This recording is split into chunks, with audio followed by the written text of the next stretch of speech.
Right, good afternoon for the final session of what has been an absolutely phenomenal day. I hope everybody at home has enjoyed it so far. The feedback we've had from you guys here has been amazing, so thank you so much. So, one of the things that you quite often ask for is an update on research, and we are not ones to ignore what it is that you asked for. So it's my absolute pleasure to introduce Kate Arkell, our Research Development Manager. Kate.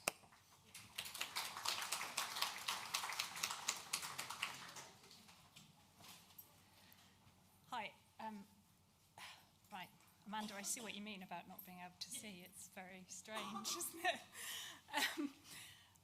Okay, so good afternoon, everybody. I'm going to start what I hope is an otherwise forward-looking and positive session with just a note of caution. 30 or even 40 years ago, people diagnosed with an inherited retinal condition were often told by a very confident-sounding retinal specialist that there would be a treatment within 5 or 10 years, maybe even less. And then 10, 15 or 20 years would go by and still no treatment. So understandably, our community has become disappointed and frustrated. In the meantime, researchers have been busy finding more and more genes and gene mutations that cause retinal degeneration, building up a far more comprehensive picture and allowing more families to get a precise diagnosis, but at the same time revealing the complexity and heterogeneity of these conditions, which obviously presents challenges for therapy development. So here we are in 2023. We do finally have one disease-modifying therapy available within the NHS, which is an enormous step forward. However, that therapy, Luxturna, is gene-specific. It's a gene therapy, a gene replacement therapy that can only work for people whose sight loss is caused by mutations in the RPE65 gene and who still have a reasonable amount of surviving retina left. That means it's only appropriate for a tiny proportion of our community. Nothing else has successfully completed the clinical trials process yet, but a small handful of treatments are well on the way through clinical testing, and early phase clinical trials of new, highly innovative approaches are springing up, some of them for treatments that are not gene-specific and could potentially help a significant proportion of our community at the same time. So I feel like the situation for our community is somewhat confusing and conflicting at the moment. There is absolutely a huge amount to be hopeful about, but for most there's nothing tangible, nothing quite within reach as their sight gradually deteriorates. Bear in mind that it can take many years, getting on for a decade, between the start of a phase 1 trial and licensing. Luxturna took 20 years from proof of concept in the animal model, in the dog, to licensing. So for these reasons, I think it's really important to be measured and to manage expectations when we're talking with our community about research progress. And we've had some great discussions today about good conversations. I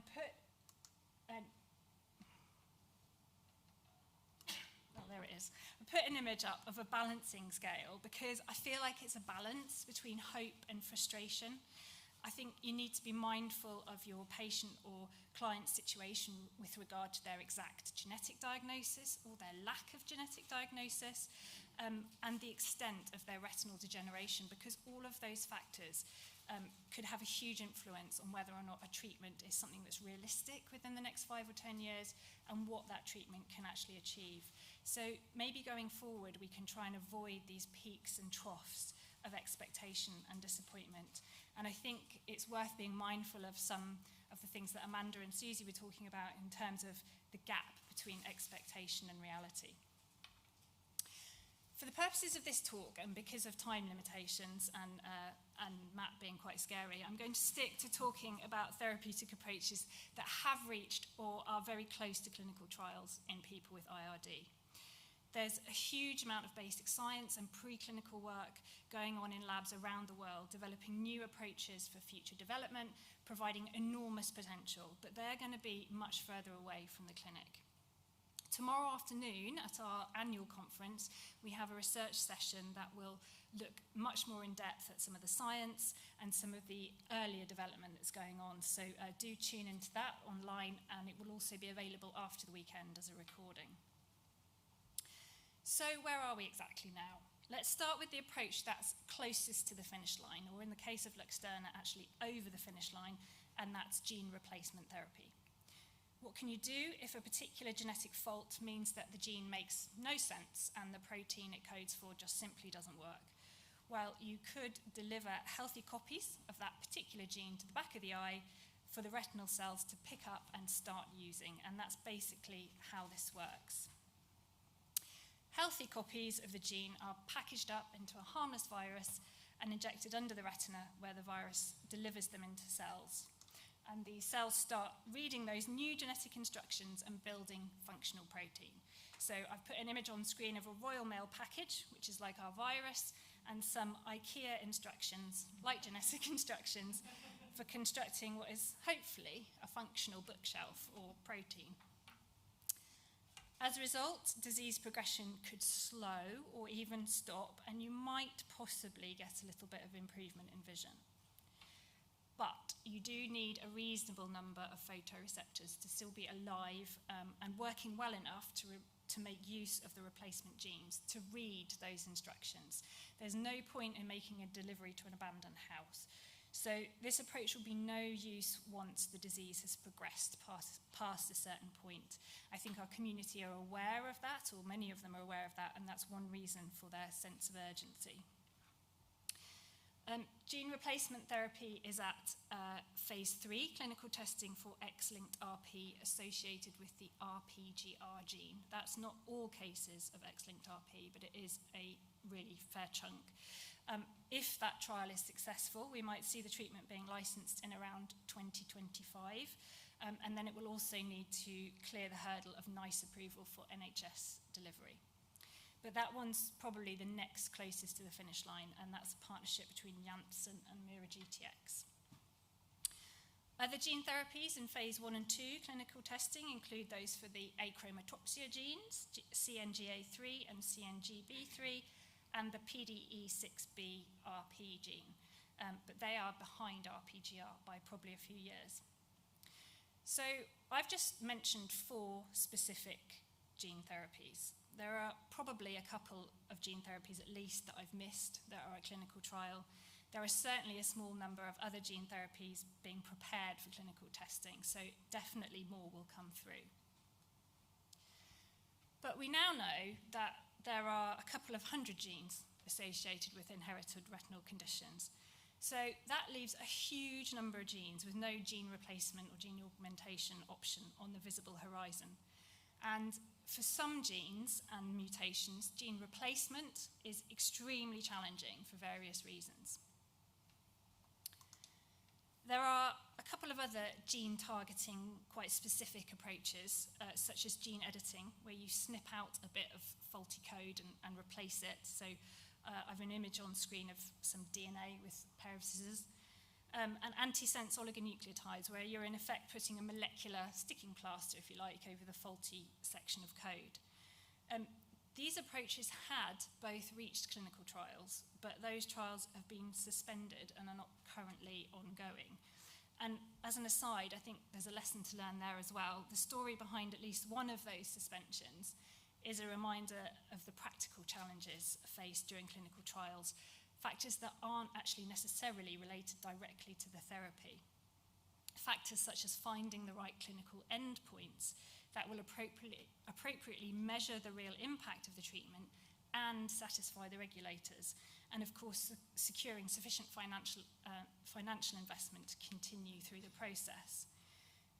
Some of you, I know, are aware of the ProQR clinical trials in LCA and Usher syndrome being halted last year for these sorts of reasons, and the company actually being unable to continue with its ophthalmology programs, which has led to a huge amount of disappointment, particularly, of course, for those who are taking part. I think it's really worth being aware of those hurdles that exist alongside the challenge of just creating a therapy that's biologically safe and effective. I think that helps people to understand some of the apparently slow progress. Anyway, those alternative genetic approaches are still the focus of a huge amount of preclinical work. They're certainly not dead in the water. Gene editing in particular is being extensively refined and improved in the lab, and Retina UK is funding a couple of projects on that. So let's get into some of the non-gene specific approaches in clinical trials, what I sometimes call gene agnostic approaches, those that could be relevant to large proportions of our community at once. The word stem cells often inspire a lot of hope for people affected by degenerative disease. The potential for stem cells to replace and damage retinal cells and restore function is being explored at the laboratory stage, and indeed Retina UK is funding such a project. But there are some quite significant challenges, there's quite a long way to go, so clinical application is probably some time off for that approach. However, there is a cell-based therapy for RP currently at clinical trial stage. That's sponsored by a company called J-Site in the USA, and it's licensed to Santen Pharmaceuticals in Europe and Asia. This treatment doesn't claim to be able to replace retinal cells or regenerate the retina, but it has shown some encouraging results in its phase 2 trial, in those at a relatively early stage of the disease, and is thought to be working by supplying surviving retinal cells with support and nourishment to slow degeneration. We're waiting for a phase 3 of that particular approach to start. The companies have said that they will do that, but I don't know yet exactly when that might start or where the trial sites might be. Anything we do find out, we will report on our website and via our e-news, but we do know that the phase 3 trial will exclude people with particularly advanced disease. Another company called Reneuron was conducting a phase 2 trial of a cell-based treatment, which did include some UK centres, but that trial was stopped because the risk of surgical complications associated with the treatment appeared to be too great. And I think that's a good reminder that clinical trials are experiments, that participation does come with some risks, and it's certainly no guarantee of a good outcome. But the J-Site and Santen treatment uses a slightly less invasive technique, so hopefully those sorts of problems will be avoided. Sticking with gene-agnostic approaches, there are a couple that actually employ gene therapy technology to address the damage caused by a variety of faulty genes. A company called Ocugen is hoping that supplying the retina with healthy copies of a gene called NR2E3 might have the power to reset and stabilize retinal cells that have been damaged by a number of different underlying genetic faults. NR2E3 is what's known as a modifier gene, which can significantly affect disease outcomes. It can impact severity, onset, progression, by influencing a number of key biological networks. So Ocugen has launched a phase 1-2 trial in the US of an NR2E3 gene therapy in people with RP caused by mutations in NR2E3 itself, but also in those with a mutated rhodopsin gene. And it hopes to move on to include other genotypes too. Meanwhile, a biotechnology company called Sparing Vision is launching a phase 1-2 trial to see if supplying the retina with copies of a gene for something called rod-derived cone viability factor might help preserve central vision for longer in RP, regardless of the underlying genetic fault. I'm sure those of you who have clients with RP or rod cone dystrophy can attest how valuable their central vision is and how much it still enables them to do as their peripheral vision deteriorates. Rod-derived cone viability factor supports the survival of those cone-shaped photoreceptors responsible for so much of our central vision. And Sparing Vision's hoping that its therapy will boost levels sufficiently to hold central vision loss at bay for longer. And those trials will take place in the US and France. Could something as simple as a pill ever help? Are we absolutely reliant on these very cutting-edge technologies of gene and cell therapy? A company called Necurity is at phase 2 testing in RP with something as simple as relatively simple, as an antioxidant, its own proprietary oral antioxidant. There's evidence suggesting that oxidative damage does play a role in RP, and Necurity is hoping that relieving some oxidative stress will help preserve photoreceptor function for a bit longer. And apparently there are going to be some results reported this year at some point on that. I'm going to stick with more traditional small molecule drugs, but return just briefly to a specific condition. There are a couple of oral medications under investigation for Stargardt disease. These are drugs that aim to reduce the damaging toxin accumulation that occurs in Stargardts. And at least one has reached phase 3 and has UK trial sites. I don't know the recruitment status. I was just talking to Bhavna from Stargardts Connected. We don't know exactly the recruitment status of the UK centres, but we do think they're still recruiting adolescents, actually, between 12 and 18 years, possibly up to the age of 20. That is being sponsored by a company called Belite Bio. Get in touch with us if you want to know more, or Bhavna at Stargardts Connected. Returning to a broader range of conditions, what about devices rather than drugs? 15 or 20 years ago, researchers working on subretinal implants noticed that low-level electrical current appeared to have some sort of protective or beneficial effect on the degenerating retina. They took that forward to develop a kind of transcorneal electrical stimulation, where gentle electrical current is applied to the front of the eye via electrodes resting on the lower eyelid. This device is called OcuStim. It's designed for weekly use at home after user training by an ophthalmologist. And you can see a picture of someone using this. They have a light frame resting on their forehead with very fine wires across the front of their eyes. So it's non-invasive. And ultimately, it might be quite easy to use alongside other types of treatment. Early clinical trials of OcuStim have demonstrated a good safety profile and some indication that it can potentially slow the rate of visual field loss in RP. It's currently undergoing a much larger 3-year trial in the German public healthcare system, and results from that are due in 2027. Everything I've talked about so far is only applicable to those with a reasonable amount of remaining vision.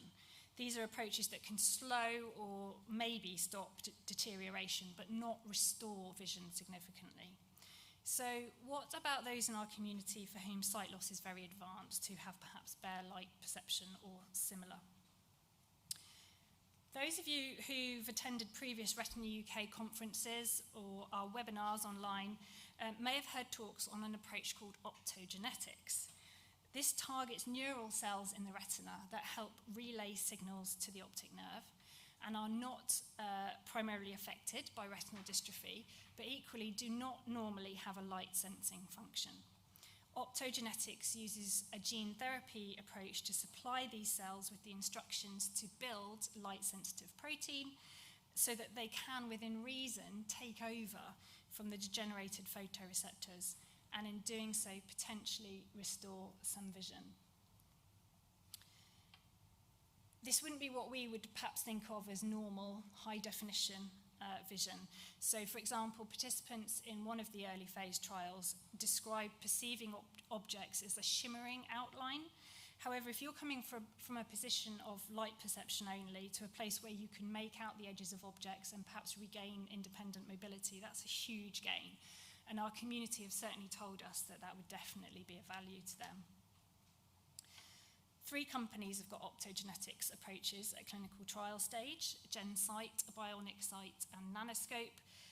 They're all at around phase 2, so I'd have thought have a few years to go before licensing. Nanoscope is making a lot of noise about applying for licensing next year, but I think we need to wait and see whether that actually happens. If you want to know more about the science of optogenetics, you can find a recording of our optogenetics webinar on our website in the resources area. there's a company called Kiora, like the drink, which is trying something similar to optogenetics, but rather than delivering a gene into the eye, it's injecting a small molecule drug into the jelly of the eyeball, into the vitreous. Kiora describes this molecule as a light-sensitive photoswitch, which enters the neural cells and converts them into light-sensing cells. This small molecule approach is slightly less invasive than some of the gene therapy techniques and perhaps a little bit safer and more amenable to fine-tuning. We'll have to wait and see. Kiora has completed a phase 1 safety study and is now starting a phase 2 trial in Australia. So thank you for joining me on this very whistle-stop tour of clinical trials in IRD. I think the range of different approaches and the highly innovative nature gives us a huge reason to be hopeful, not forgetting everything that's still at the laboratory stage and is coming up behind. However, I think it's also really important that we can empathise with those who are losing vision year by year with nothing in reach that will change that. But obviously so many other things that we can do to support people. You can keep up to date with developments via the research news section of our website and by tuning into our research webinars where we have regular expert speakers. You're also really welcome to get directly in touch with us, either via our helpline or directly to me, and we will do our best. If you want to search online for clinical studies, you can use the NIHR Be Part of Research website for UK trials, and I think the Be Like Bio Stargardt's trial is on there. And there's also the US-based clinicaltrials.gov for worldwide trials. Please bear in mind that clinicaltrials.gov is not regulated. The entries on there are not regulated, and there are a couple of treatments, at least on there, that are bogus scam treatments. So please use caution if you're giving that link out to your patients and clients. If you want to know more about the landscape of unproven treatments that are out there, scam treatments, have a listen to our recent podcast where we talked to the presenter of the BBC documentary Blind Faith.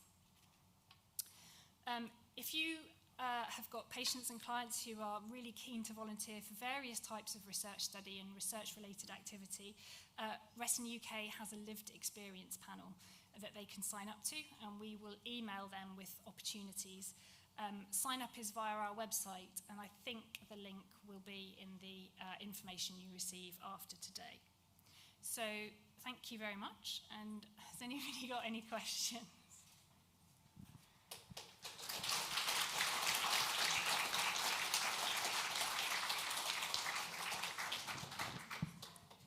Okay, we've got a couple from our viewers at home.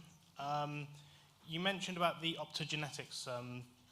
Do the treatments that are being trialled involve the use of goggles or glasses? Yeah, so 2 of them, I think, do. I think GenSight and Bionic Sight involve a wearable, the idea being that the glasses or something on the glasses changes the frequency of the light that's entering the eye to more appropriately match what that light-sensitive protein can respond to. I think that nanoscope doesn't involve any sort of wearable.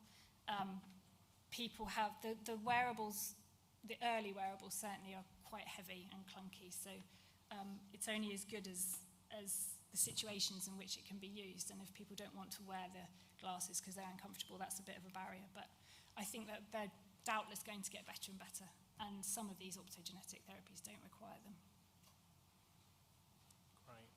We've got one that came through. You kind of touched here. So there's been lots of talk recently about scam treatments. How do we know what are legitimate and what are not? Yeah, so I think if you're being told that something is a clinical trial and then you're being asked to pay for it, that isn't legitimate.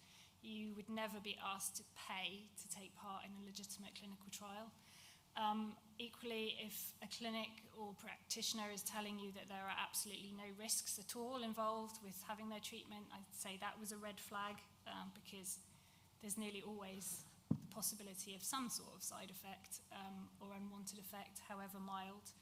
And I would just say also always talk to your own doctor, your own ophthalmologist, or if that's not possible, to your GP, because they might be able to ascertain where studies have been published and what's got legitimate literature associated with it. Or speak to us, because we will try and help too. Fantastic.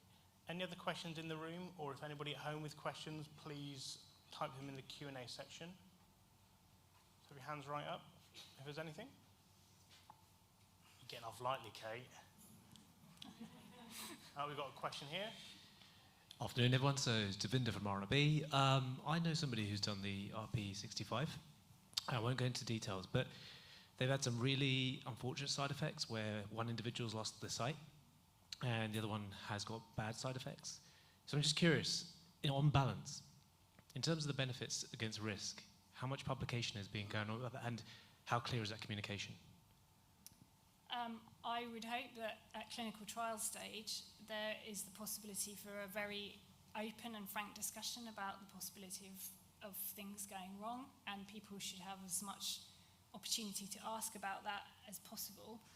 In terms of the RPE65 treatment, Luxturna, I don't know, Susie, if you've got anything to add. I can just shout. There's going to be there already is, a study. I can only comment on collection of information and data. One of my colleagues in Oxford is collecting across Europe and Britain all of the follow-up patients to see what the outcomes are. So I think all of these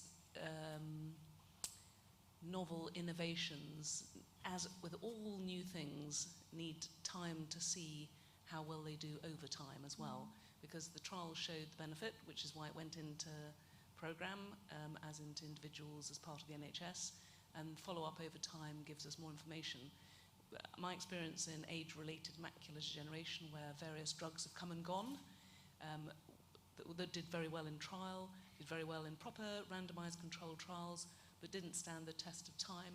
We need to wait and see. There will be individuals with anything that involves putting something inside the eye, a cataract procedure, 1 to 2 out of 1,000 will lose vision or have some severe consequence as a consequence of bleeding, infection, or retinal detachment. So with the same, you're going inside the eye, you're putting something, a needle inside the eye, so you're going to have a risk. So it'll be interesting to know exactly, with all those who didn't have any surgical or any other untoward events, it'll be interesting to see what the actual, let's call it a drug, because it's easier to call things drugs, even if they're not, how that will work over time, and I think we need to know that. And so careful records, which is what this, it's like a registry, but it's of that group, over time, careful monitoring to see, how good is it at slowing the condition, keeping it stable. Let's get that information, and if there are any severe, such as you've just described, these things need to be reported and well known. Thank you, Susie. Okay, I'm getting the cut off sign. So, thank you all very much, and I will hand back to Matt.